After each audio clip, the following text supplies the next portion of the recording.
आता Iran Israel युद्धाचा मोठा फटका थेट मुंबईला बसतोय।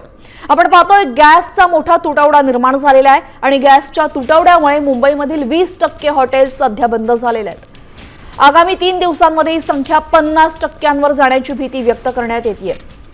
गॅस पुरवठा सुरळीत न झाल्यास मोठा फटका बसण्याची शक्यता वर्तवण्यात येते।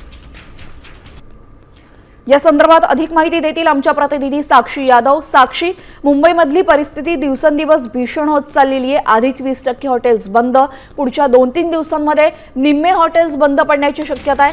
मात्र सरकारकडून काही महत्त्वाची पावलं उचलली जाणार आहेत की नाही?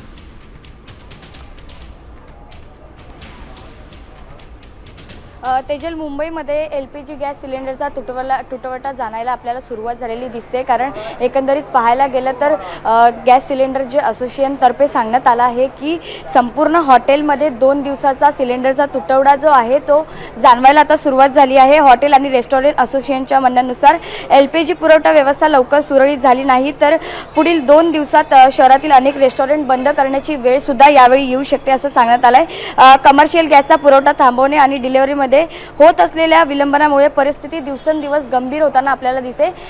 कारण बँगलोरमध्ये सुद्धा गॅसची टंचाई जाणवायला सुरुवात झाली आहे सिलेंडर गॅसची, आणि मुंबईमध्ये येत्या 2 दिवसात जर LPG गॅसचा पुरवठा सुरळीत झाला नाही तर 2 दिवसात मुंबईमध्ये LPG सिलेंडरचा तुटवडा जाणवलेला आपल्याला दिसणार आहे। जी तेजल, धन्यवाद साक्षी आपण दिलेल्या सविस्तर माहितीबद्दल। तर आपण पाहतोय यावेळेस पुढच्या 2 ते 3 दिवसांमध्ये निम्मे हॉटेल्स बंद पडू शकतात अशी परिस्थिती ओढावलेली आहे।